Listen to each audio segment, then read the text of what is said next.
씻기라. 모든 사람이 주를 보게 되리. 주의 나라 여기 안에 사랑하리. 주의 뜻을 따라 그나신 모든 일을 따라 예배하리. 그 순종의 길에서 세상은 주의 영광을 보리. 주의 뜻 이루어지리.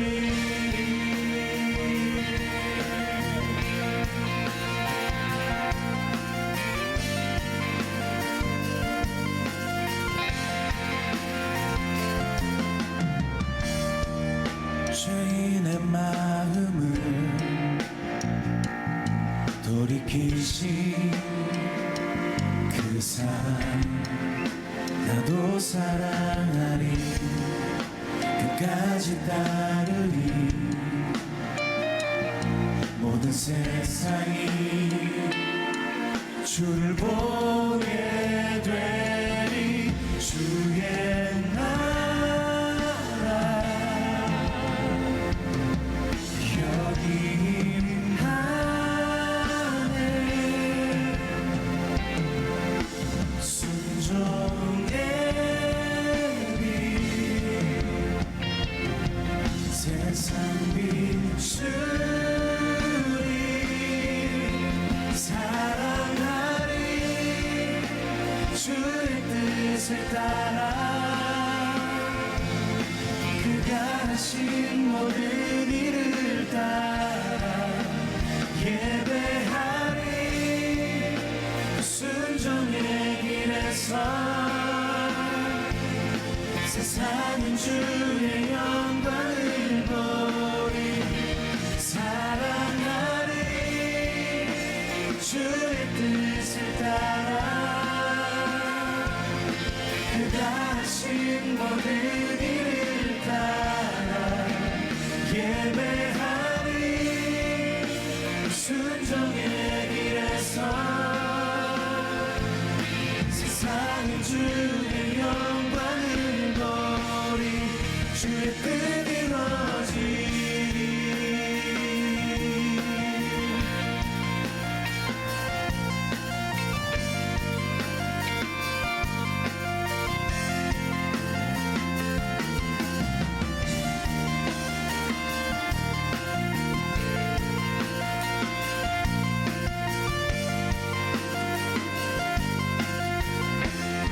주의 나라 주의 나라 여기 안에 순종의 빛 세상 비추리.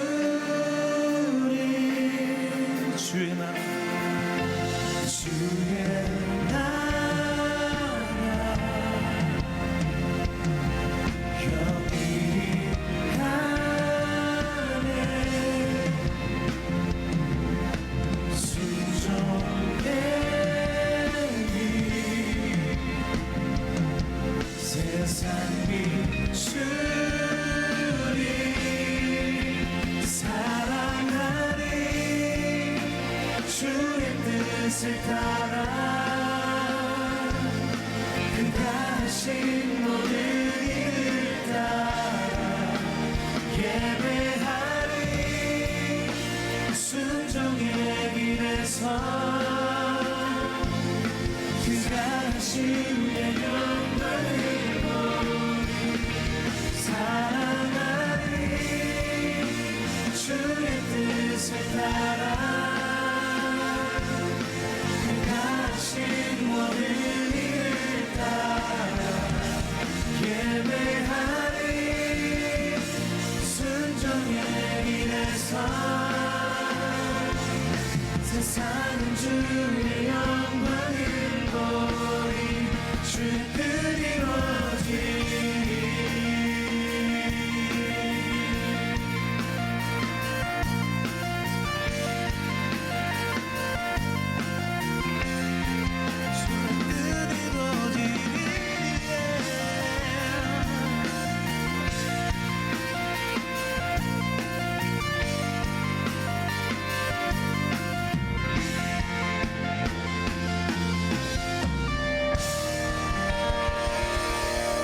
주님께 높은 영광의 박수 올려드립시다.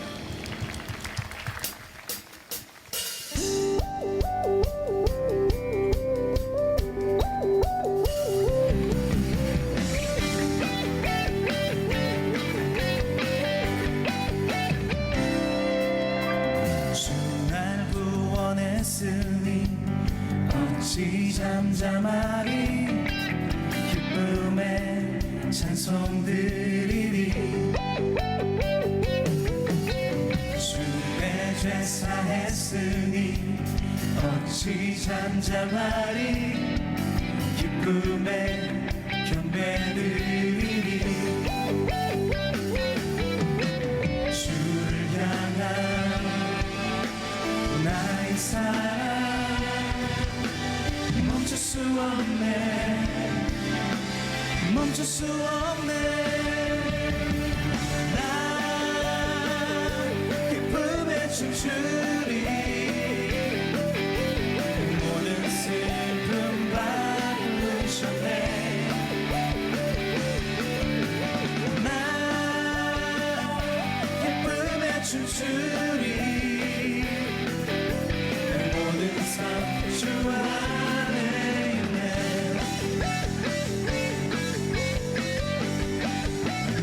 주날 구원했으니 주날 구원했으니 어찌 잠잠하리 기쁨의 찬송 드리리 주를 향한 나의 사랑 주를 향한 나의 사랑 멈출 수 없네 멈출 수 없네 주를 향한 나의 열정 멈출 수 없네 멈출 수 없네 난 기쁨에 춤추리 내 모든 슬픔 바꾸셨네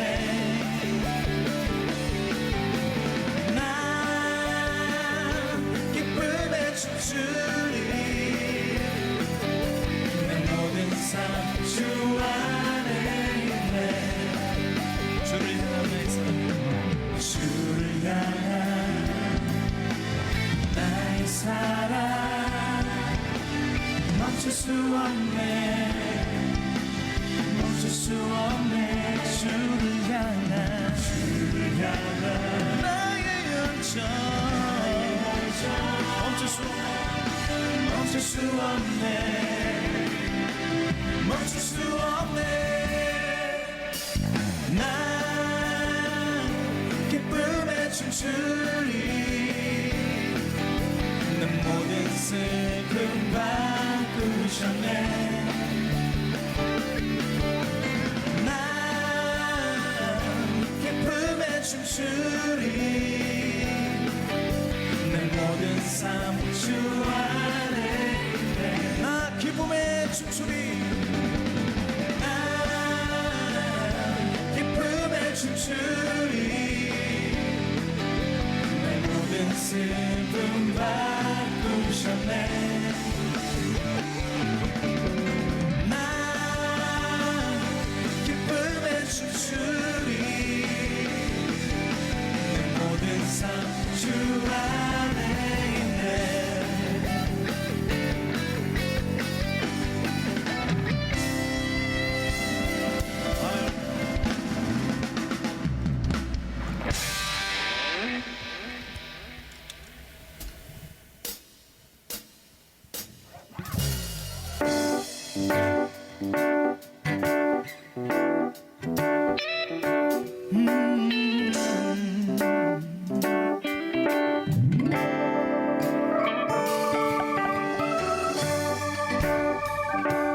모든 것 주께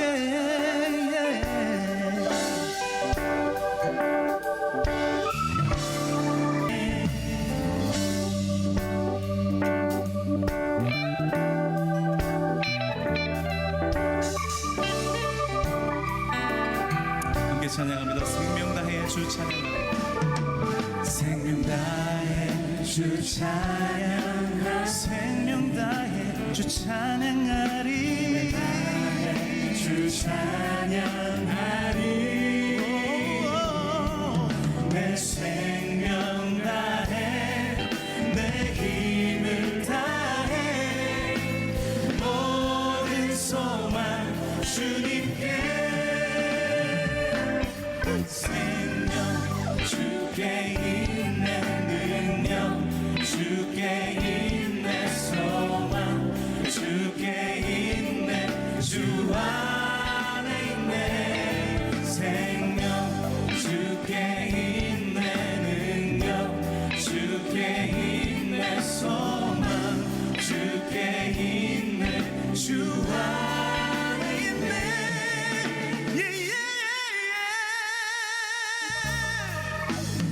생명 주께 있네 능력 주께 있네 소망 주께 있네 주 안에 있네 생명 주께 있네 능력 주께 있네 소망 주께 있네 주 안에 있네 주 안에 있네 주 안에 있네 주께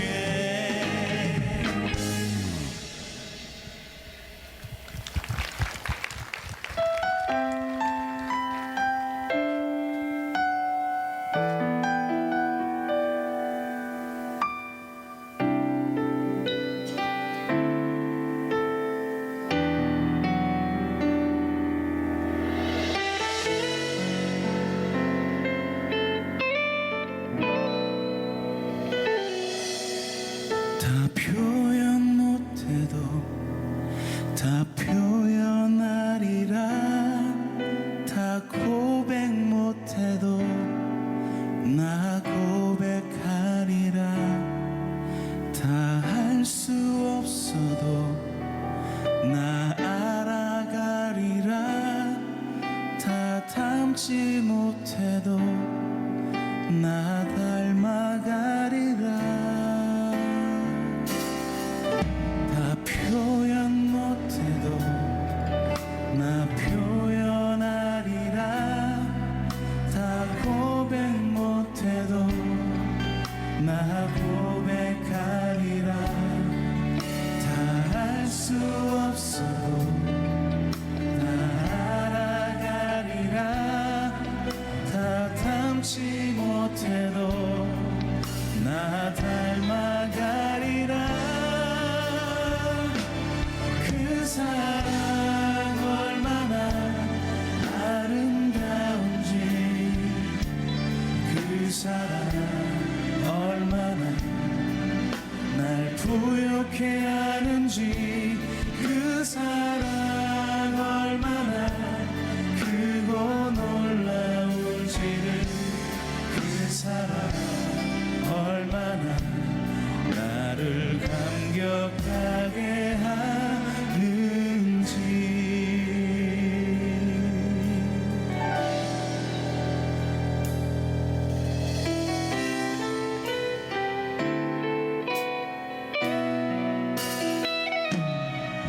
다 표현 못해도 나 표현하리라 다 고백 못해도 나 고백하리라 다 알 수 없어도 나 알아가리라 다 닮지 못해도 나 닮아가리라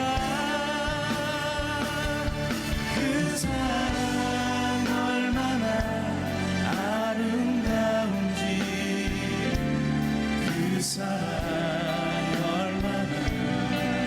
날 부욕해 하는지 그 사랑 얼마나 크고 놀라운지를 그 사랑 얼마나 나를 감격하게 하는지 그 사랑 얼마나 아름다운지 그 사랑 얼마나 아름다운지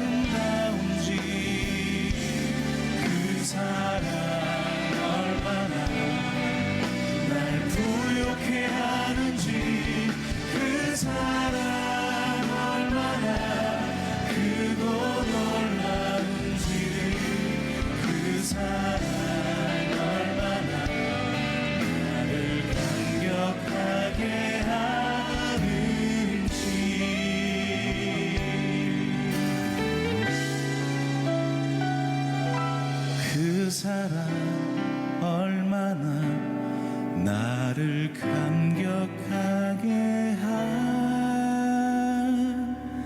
하는지.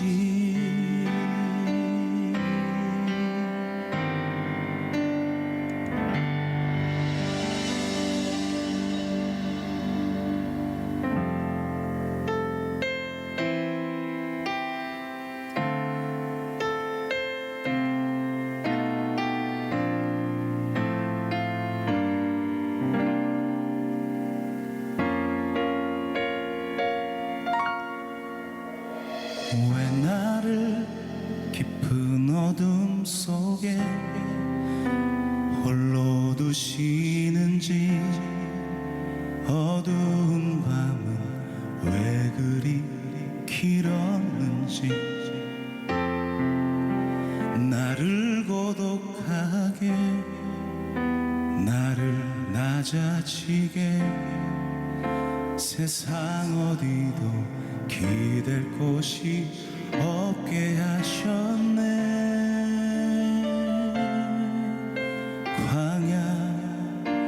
광야에 서 있네.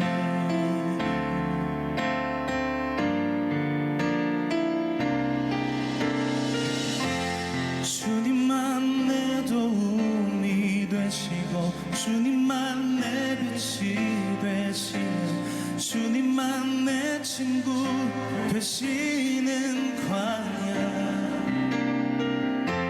주님 손 놓고는 단 하루도 살 수 없는 곳, 광야에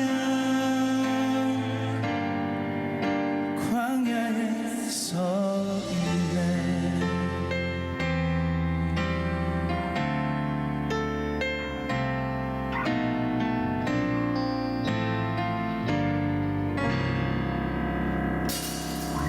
왜 나를 깊은 어둠 속에 홀로 두시는지, 어두운 밤은 왜 그리 길었는지, 나를 고독하게, 나를 낮아지게, 세상 어디도 기댈 곳이 없게 하셨네.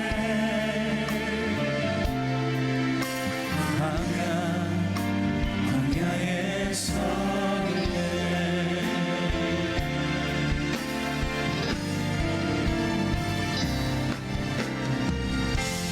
주님만 내 도움이 되시고, 주님만 내 빛이 되시는, 주님만 내 친구 되시는 광야.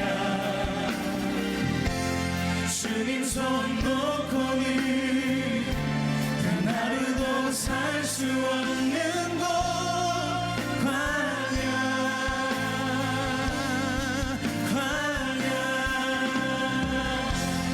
주께서 나를 사용하시며, 나를 더 정결케 하시며, 나를 택하여 보내신 그곳 광야. 성령이 내 영을 다시 태어나게 하는 곳, 광야.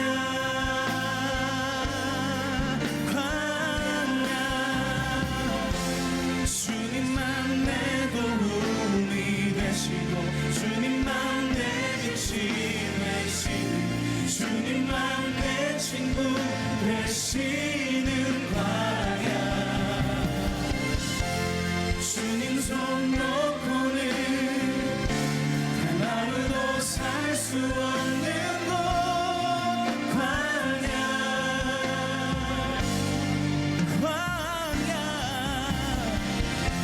주께서 나를 사용하시며, 나를 더 정결케 하시며, 나를 택하여 보내신 그곳 광야.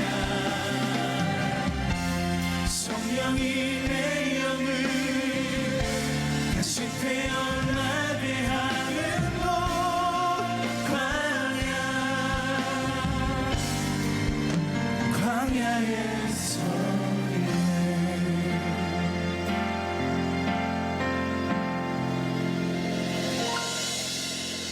차가 산산이 깨지고 높아지려 해도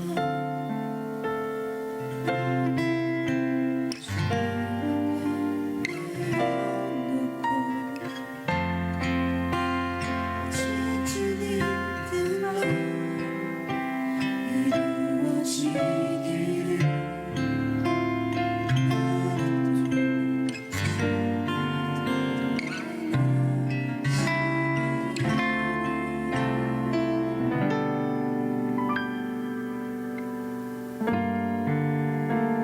광야를 지나면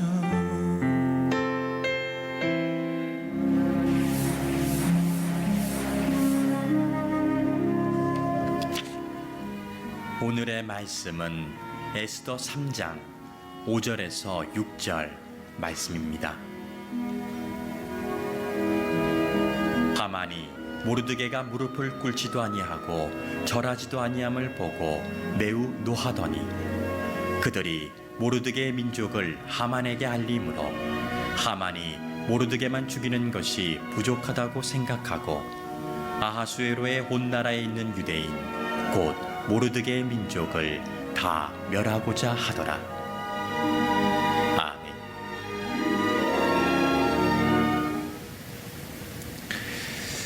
반면교사라는 말이 있지요. 따르면 안 되는 나쁜 본보기라는 뜻입니다. 이 말의 유래는 1966년 중국을 처음 세운 마오쩌둥이 문화 대혁명이라는 공산화 운동을 벌이면서 처음 사용된 단어입니다. 마오쩌둥은 공산당에 반대하는 세력들에 대해서 정말 심각한 죄인들을 제외하고는 죽이지 않았답니다. 오히려 그들을 정치적으로 고립을 시킨 다음에 사람들에게 이렇게 하면 안 되겠다라고 하는 교훈을 던져주는 그런 쪽으로 그 사람들을 사용했다고 하지요. 반면교사, 세상을 살면서 지혜로운 사람의 특징 가운데 하나는 이렇게 하지 말아야지라는 교훈을 얻을 수 있다면 그는 하늘이 주는 지혜를 얻는 사람이라고 말할 수 있습니다. 오늘 에스더 3장은 악행을 저지르는 하만과 아하수에로 왕 이야기가 중심을 이루고 있는데 오늘 우리는 이 말씀 속에서 지혜를 얻었으면 좋겠습니다. 어떤 지혜를 얻을까요? 저렇게 하면 안 되겠구나. 악에서 떠나야겠구나. 이런 지혜를 오늘 말씀을 통해 얻게 되기를 주 이름으로 축원합니다. 지난 시간에 말씀드린 2장의 내용은 모르드게가 왕의 생명을 구하고 그는 정말 왕을 구해줬지만 아무에게도 칭찬을 받거나 상을 받지 못합니다. 그러나 사람들이 주는 상이 없다고 해서 실망하거나 좌절하지 않고 모르드게는 여전히 자기에게 맡겨진 일을 성실하게 감당하는 사람이었습니다. 그렇게 하루하루를 성실하고 순간순간을 감사하며 지내는 이 모르드게에게 사람이 살면서 다 좋은 사람만 있는 게 아니에요. 나에게 참 불편한 사람이 누구에게나 있는데 이 모르드게에게 참 불편한 사람이 하나 있습니다. 그는 페르시아의 권력 2인자 아하수에로 왕 다음으로 페르시아에서 가장 많은 힘과 권력을 가진 하만이라고 하는 사람과 이 모르드게는 대단히 불편한 관계였어요. 페르시아의 왕이 아하수에로 왕인데 이 아하수에로 왕은 굉장히 허영심이 많은 왕이에요. 그래서 누가 자기를 조금만 높여주고 또 물질과 인기와 명예 이런 걸 던져주기만 하면 그것에 혹하는 아주 뭐라 그럴까요? 깊이가 없는 왕, 그저 자기밖에 모르는 성숙되지 않은 왕, 그런 왕이 아하수에로 왕입니다. 그리고 그 옆에서 권력 2인자로 왕을 마치 자기 마음대로 농락하는 하만이라고 하는 사람은 굉장히 처세술이 좋은 사람이에요. 왕의 허영심을 잘 이용해서 왕을 자기의 뜻대로, 비록 왕이긴 하지만 자기 마음대로 왕을 조절할 수 있는 그런 아주 정치적 처세술이 뛰어난 사람이 하만이었습니다. 얼마나 하만이 아수에로 왕에게 잘했는지, 아수에로 왕은 하만이 말만 하면 다 무조건 오케이 오케이 그렇게 하만을 믿어주었습니다. 그리고 그 하만의 권력이 어디까지 가느냐, 왕이 나중에는 이 나라 페르시아에 있는 모든 백성들이 왕인 나에게 절을 하듯 이 내 신하 하만이 서 있는 곳에 누구든지 똑같이 나에게 무릎을 꿇는 것처럼 이 하만에게도 무릎을 꿇어라. 그 하만의 권위를 인정하도록 만들어줬습니다. 여러분, 이 아수에로 왕이 얼마나 바보 같은 왕인지, 아무리 허영심이 많아도 그렇지요. 왕에게만 무릎 꿇어야 될 내용을 자기 신하에게도 무릎 꿇게 해서 왕의 가치를 떨어뜨리는 바보 같은 왕이 아수에로 왕이에요. 그래서 하여튼 그것이 왕의 명령이 되었기 때문에 페르시아에 사는 모든 사람들은 하만 앞에 다 왕처럼 무릎을 꿇습니다. 그런데 유독 한 사람만큼은 하만에게 무릎을 꿇지 않는 사람이 있었어요. 그가 바로 모르드게였어요. 왜 너는 왕의 명령인데 왜 왕의 명령을 어기고 이 하만에게 무릎을 꿇지 않느냐? 누군가 그렇게 물었겠죠. 그랬더니 모르드게가 아주 충직하게 정직하게 이렇게 대답을 합니다. 나는 유대인 출신이다. 너희들 아는 대로 유대인들은 하나님의 백성이다. 무릎을 꿇는다는 것은 하나님 앞에 예배할 때, 하나님을 경배할 때, 하나님을 찬양할 때만 엎드리고 무릎 꿇는 것이 우리의 신앙의 자세인데, 하나님이 아닌 사람에게 무릎 꿇는 것은 내 신앙에, 하나님을 향한 내 충심에 반하는 것이다. 이렇게 자기가 무릎 꿇지 않는 이유를 동료인 누군가에게 이야기를 했어요. 그리고 이 이야기는 사람에게 전해져서 하만의 귀에 들어가게 됩니다. 하만이라는 사람이 저 유대인 궁중에서 문지기를 하는 모르드게라고 하는 사람이 자기한테는 신앙의 정조 때문에 절대로 무릎을 꿇을 수 없다는 이야기를 듣고 그는 이를 갈며 분노하기 시작하죠. 그리고 정말로 어느 날 궁궐 앞을 지나가는데 모르드게가 딱 서서, 하만이 지나가는데 다른 사람들은 다 무릎을 꿇는데 절대 무릎을 꿇지 않는 것을 목격하게 됩니다. 이때 하만의 마음을 에스더 3장 5절에 이렇게 표현하지요. 같이 읽어볼게요. 하만이 모르드게가 무릎을 꿇지도 아니하고 절하지도 아니함을 보고 매우 노하더니.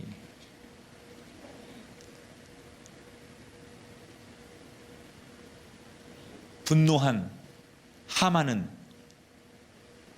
너무 화가 나, 자기가 무시를 당한 것에 너무 화가 나 저 모르드게를 용서할 수 없었습니다. 그래서 음모를 꾸미게 되지요. 6절을 계속해서 읽어볼까요? 시작. 하만이 모르드게만 죽이는 것이 부족하다고 생각하고 아수에로의 온 나라에 있는 유대인 곧 모르드게 민족을 다 멸하고자 하더라. 이 하만이라고 하는 사람은 원래 페르시아 사람이 아닙니다. 아말렉 사람이야. 아말렉. 여러분, 아말렉과 이스라엘은 굉장히 과거의 역사 속에서 얽히고 설킨 그런 원한이 좀 있는 족속이죠. 이스라엘이 출애굽을 해서 광야에 있을 때 이 아말렉 족속의 공격을 받습니다. 그리고 나중에 사울이 왕이 된 다음에 이 아말렉 족속을 사울 왕이 완전히 진멸시켜버리죠. 그러니까 이스라엘은 아말렉과 계속 그 갈등의 그런 국가였고, 아말렉과 이스라엘은 사실 감정적으로 역사적으로 굉장히 좋지 않은 골이 있었던 민족이에요. 바로 그 아말렉 출신이 하만이에요. 그러니까 이 모르드게가 이스라엘 유대인 출신이 아닌 것을 알았기 때문에 하만은 그 자기들의 조상 때부터 가져온 그 악감정을 품으면서 분노의 망을 이기지 못해서 모르드게뿐만 아니라 이 페르시아 살고 있는 유대인 전체를 완전히 씨를 말려버리겠다, 다 죽여버리겠다, 이런 생각을 하게 되지요. 자, 이렇게 예기치 않은 작은 사건이 발단이 되어서 페르시아에 살고 있는 유대인들, 그 당시 유대인들이 페르시아 한 400만 명 정도 있었다고 그래요. 그 400만 모두가 권력 2인자 하만에 의해서 꼼짝없이 법적으로 죽음과 고통을 당할 위기를 맞게 됩니다. 자, 여러분, 인간적으로 생각하면 400만의 동족을 구하기 위해서 모르드게가 한 번쯤 하만에게 못 이긴 척하고 무릎을 꿇기만 하면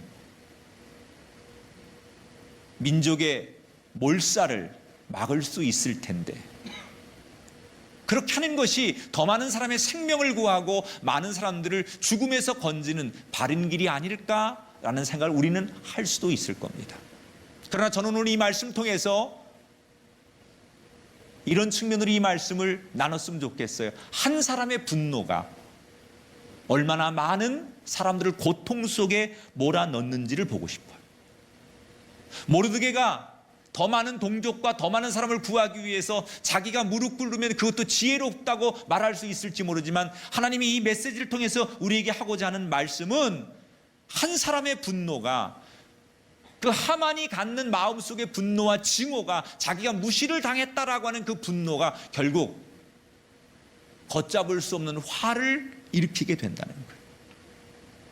오늘 우리가 첫 번째로 삼아야 될 반면교사, 분노를 떠날 때 우리가 죄를 이길 수 있다. 따라합시다. 분노를 떠나야만 죄를 정복할 수 있다. 기독교 영성을 연구하는 많은 사람들이 사탄에게 가장 좋은 먹잇감 중에 하나가 뭐냐? 분노의 감정을 갖는 거래요. 사탄이 우리를 가장 공격하기에 좋은 최상의 상태가 뭐냐? 우리가 분노의 감정을 가질 때 사탄은 그 사람을 가장 쉬운 먹잇감으로 생각한다는 거예요. 왜냐? 사람이 분노하는 순간, 사람은 뭐 어떤 사람이든지 분노의 감정을 갖는 순간, 그 분노가 생기는 순간 자기의 판단과 생각이 마비됩니다. 여러분, 어떤 사람이든지 그 마음속에 분노의 감정이 생기면 이성적이지 않습니다. 그리고 판단이 제대로 되지 않습니다. 그래서 결과적으로 그 분노의 마음을 우리가 절제하지 못하면 불행한 죄의 결과를 만듭니다. 한 사람의, 여러분, 분노가 역사적으로 얼마나 많은 사람을 불행하게 하는지 몰라요. 모세와 다윗이 성경에 보면 하나님 앞에 책망받는 장면이 있어요. 근데 그때가 언제냐? 모세는 이스라엘 백성들을 향해서 분노할 때, 다윗은 우리아를 향해서 분노하고 화를 낼 때, 그 분노를 이기지 못해서 심지어 살인까지 저지르잖아요. 그때 분노의 감정을 가지고 있을 때 하나님께서 모세도 다윗도 책망을 하십니다. 여러분, 이 분노라는 것은 나를 위해서, 그리고 우리 모두를 위해서 이 분노는 다스리고 정복하고 아예 조심하고 지혜롭게 대처해야 돼. 하만 한 사람의 분노, 자기를 인정해 주지 않았다는, 자기 자존심에 상처를 입었다는 그 분노 하나 때문에 400만을 죽이려고까지 하는 음모를 꾸미는 어처구니 없는 역사의 한 장면을 보면서 사탄은 우리의 작은 감정, 분노라고 하는 감정을 불러일으켜서 더 많은 불행을 우리 모두에게 전염시키는 존재가 사탄이라는 거예요.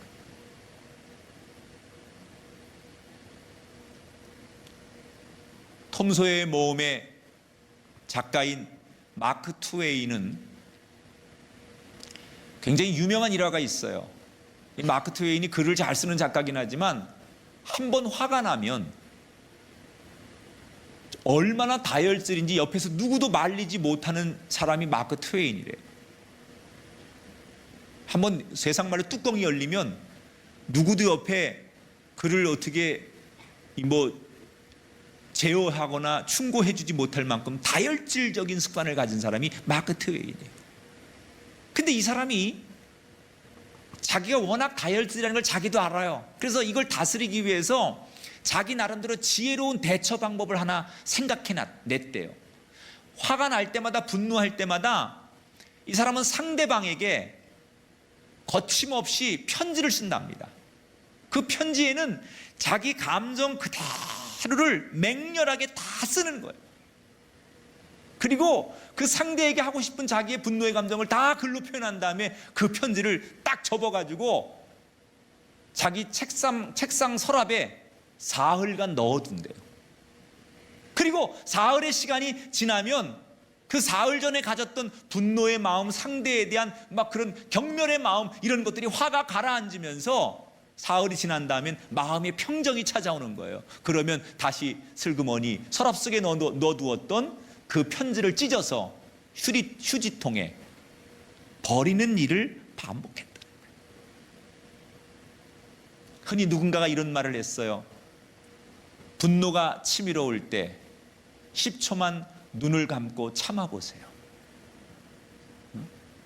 아니, 운전을 하다가 화가 날 때 3초만, 상대가 대화하다 내 마음에 자존심을 상하게 했을 때, 내가 상대를 향해 뭔가 우욱하는 마음이 생길 때 3초만 침을 꿀꺽 삼키고 기다려보라고 얘기해요. 그렇게 분노의 감정을 표출하지 말고 잠깐만이라도 그 분노의 감정을 멈추게 한 다음에, 그 다음에 내 마음의 주인이신 하나님께 기도해보라는 거예요. 사실 인간은 감정의 동물이기 때문에 자기가 자기 스스로의 분노를 제거한다는 게 쉬운 일은 아니에요.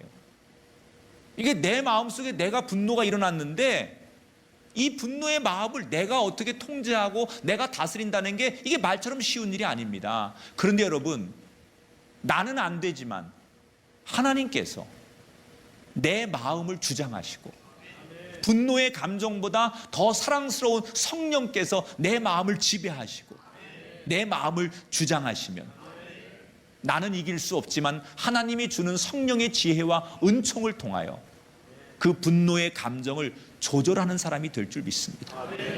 저와 여러분, 오늘 하만처럼 자존심, 내 마음의 상처, 무시당함, 열등감, 이런 것들로 인해서 여러분 분노에 사로잡히지 말고, 그런 일이 생기거든 우리가 사람의 힘이 아닌 하나님의 능력으로, 하나님의 능력을 공급받아 내 안에 분노를 이겨서 죄를 이기는 인생이 되시기를 주의 이름으로 축원합니다.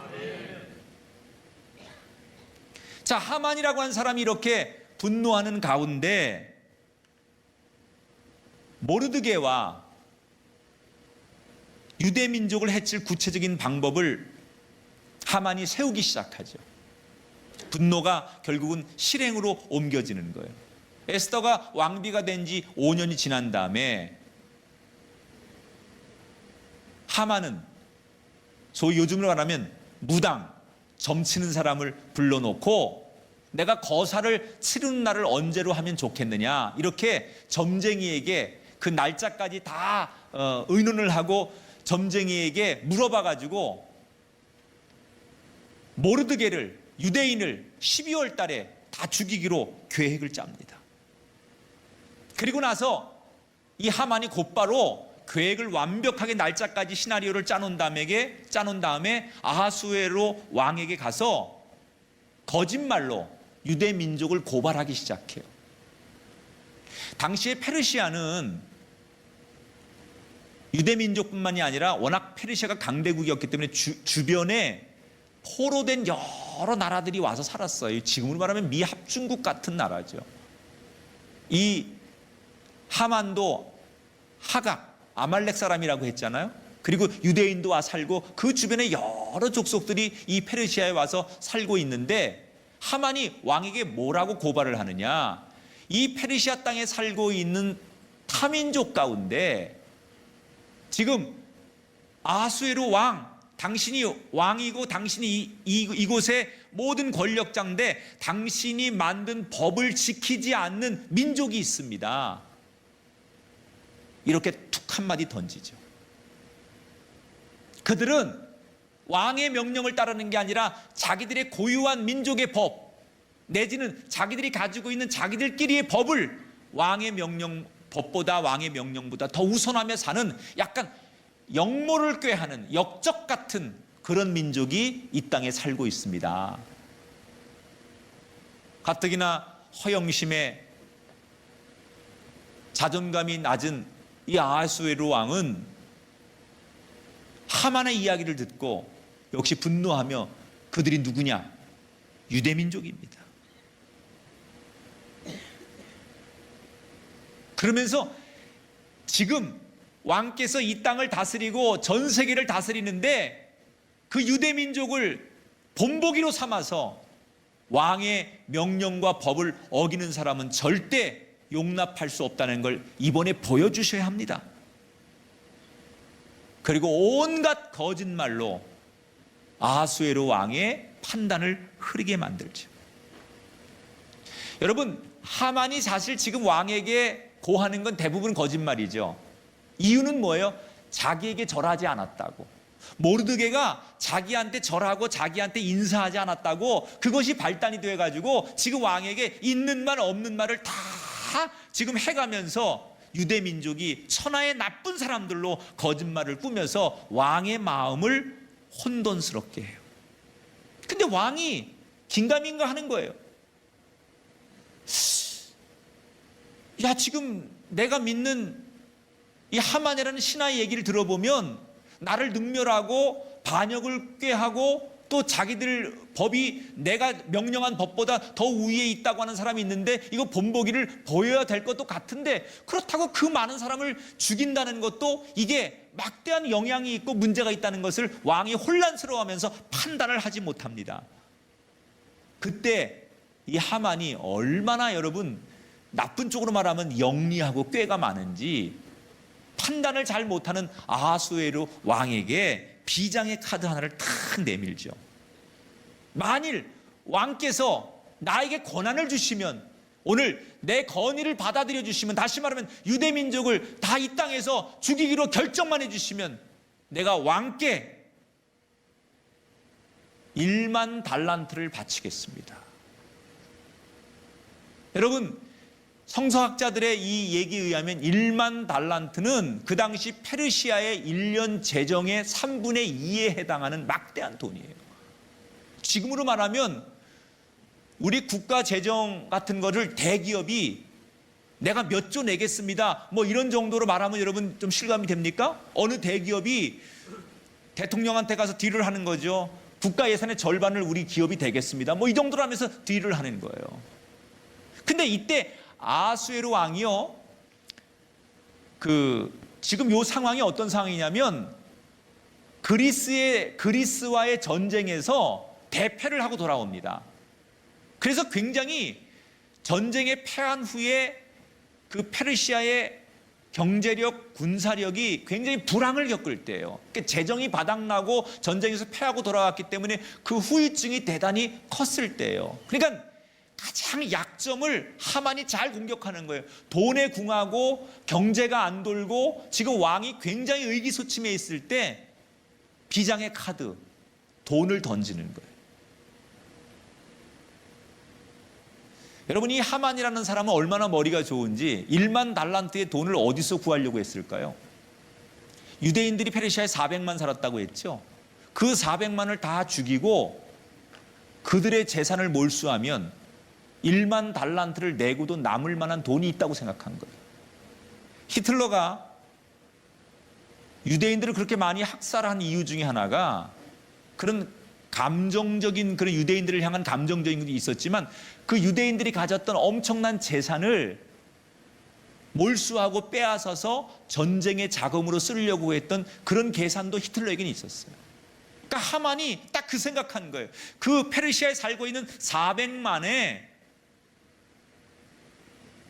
유대인들을 죽이고 그들의 재산을 몰수하면 1만 달란트를 주고도 남을 만한 돈이 있다고 생각하는 거예요. 결국 아하수에로 왕은 이것이 왕으로서 내가 뭔가 옳지 않은 일이라는 생각, 양심의 가책을 느끼긴 했지만 돈의 유혹을 결국 이기지 못하고 자기 조소에 효력이 생기는 반지를 그냥 빼가지고 하만에게 내줍니다. 네가 하고 싶은 대로 해. 너 대신 약속 지켜야 돼. 1만 달란트 나한테 낸다고 했으니까 그 돈 내야 돼. 그 거래를 받아들이고 자기의 조서, 도장과 같은 이 반지를 하만에게 내주죠. 네가 하고 싶은 대로 하라는 거예요. 하만은 점술가에게 날짜를 받은 대로 날을 정해놓고 모든 유대인을 죽이고자, 그리고 그들의 재산을 다 국가가 몰수한다는 그런 조서를 왕의 이름으로 페르시아 전역에 내리게 되죠. 자, 여러분, 말도 안 되는 이 비정상적인 일들이 지금 일어나고 있습니다. 지금 제가 여러분에게 설명해 드린 이 사건을 쭉 들으시면서 여러분, 누가 제일 나쁜 놈입니까? 나쁜 놈이라고 하니까 그렇구나. 누가 제일 나쁜 사람입니까? 누가 제일 잘못했습니까? 첫째는 하만이 제일 잘못했죠. 아니, 글쎄, 자기한테 인사 한 번 안 했다고 그걸 발단으로 해서 그 째째하게 그거 하나 때문에 감정으로 꽁 해가지고 그 분노의 감정이 점점 커가지고 그 많은 사람을 희생시키고 죽이려고 하는 이런 쫀쫀한 사람, 이런 대먹지 않은 사람, 이런 기본이 안 된 사람, 하만이 제일 잘못했죠. 그러나 우리가 하만 말고 또 하나의 반면 교사로 삼아야 될 내용이 저는 바로 아수에로 왕에게 있다고 생각해요.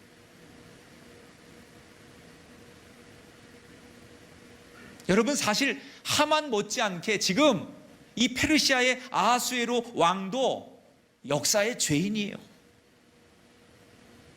나는 그럴 의도가 없었어. 나는 유대민족을 죽이려고 한 적이 없었어. 그런데 하만이 그렇게 하자고 하니까 할 수 없어서 그렇게 한 거야 라고 말할 수 있을지 모르지만, 이 아수에로 왕의 여러분 가장 큰 잘못은 뭔지 아십니까? 분별력이 없다는 거예요. 무엇이 옳은 일인지, 무엇이 잘못된 일인지, 무엇이 정의고 무엇이 비정상적인 것인지 분별하지 못하는 죄. 우리는 흔히 내가 악한 일을 안 하면 되지라고, 그러면 나는 상관없어 라고 말할 수 있습니다.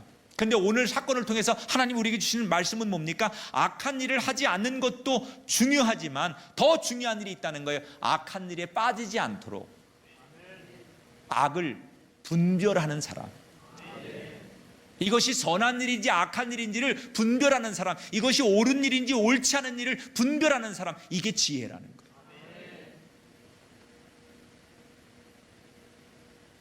나는 이게 잘못인 줄 모르고 했어요.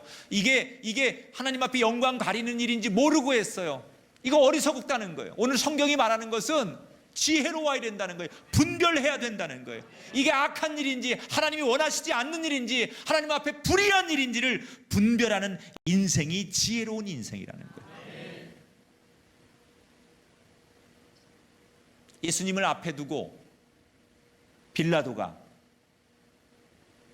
십자가 사형 선고를 내리기 전에 그는 손을 씻으며 유대인 군중들에게 뭐라고 말해요?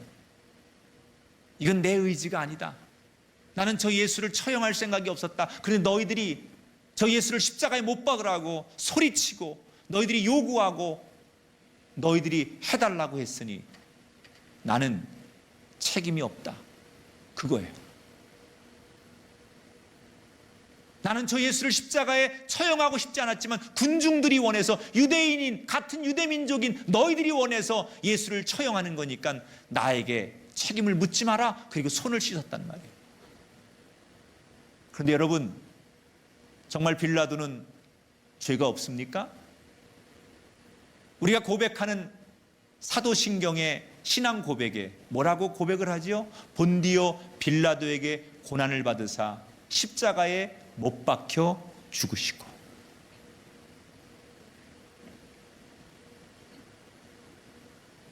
본인은 나는 죄 없다고 손을 씻었지만 분명히 역사적인 사실 앞에 빌라도는 예수님을 십자가에 처한 처형의 죄를 많은 사람들이 묻고 있어요. 물론 빌라도 입장에서는 억울할 겁니다. 세상의 법으로 보면 정상 참작이 됩니다. 그는 직접 예수를 십자가에 못 박는데 가담하지 않았습니다. 그러나 하나님의 기준은 다릅니다. 내가 직접 십자가의 처형에 동참하진 않았을지라도 그 십자가 처형을 반대하지 않고 암묵적으로 동조했기 때문에 하나님의 기준으로 보면 빌라도도 예수님을 십자가에 못 박은 죄인이라는 거예요. 여러분, 우리는 세상이 말하는 지혜로운 사람이 되는 것으로 멈춰서는 안 되고 하나님 보실 때 선하고 지혜로운 사람이 될 수 있기를 축복합니다. 우리가 세상에서 악하게 행동하지 않는 것도 중요합니다. 그러나 누군가가 나를 속이려고 할 때 어두운 영이 누군가를 통하여 어둠의 손이 어둠의 입술이 마치 에덴 동산의 뱀이 하와를 유혹하듯이 간사하게 우리를 속이려고 할 때 성령의 인도함을 받아서 진리를 분별하는, 악을 분별하는 이 지혜가 저와 여러분에게 있게 되기를 축원합니다. 악한 일을 도모하지 않는 것도 중요하지만 악한 자의 편에 서지 않는 것도 우리 그리스도인들이 늘 해야 될 일이에요. 우리는 이렇게 기도해야 돼요. 하나님, 내 감정, 내 생각, 내 이성, 내 지혜, 이런 것들이 내 것으로 끝나지 않게 하시고 성령님이 주관하시고 성령님이 주장하여 인도하여 주옵소서. 오늘 이 말씀의 반면교사, 우리의 감정을 우리 스스로의 힘으로 이길 수 없습니다. 우리는 사탄과 맞서서 1대1로 이길 힘이 없습니다. 그러나 우리가 이 사탄의 유혹을 이길 수 있는 방법은 내 힘으로는 이길 수 없지만 성령의 도움을 의지하고 나사렛 예수 그리스도의 이름을 의지할 때 우린 분명히 사단의 유혹을 이기게 될 줄 믿습니다. 성령이 우리 가운데 함께 하셔서 이번 한 주간 어떤 것이 옳은 길인지 어떤 것이 하나님의 의의 길인지 잘 분별할 수 있는 의로운 승리자들이 되셔서 여러분 감정에게 지지 마시고 악한 것에 무너지지 마시고 이기는 의로운 승리자가 될 수 있기를 주님의 이름으로 축원합니다. 오늘 말씀을 통하여 배우고 깨닫고 우리를 세워가는 은총의 한 주간이 되시기를 주님의 이름으로 축원합니다.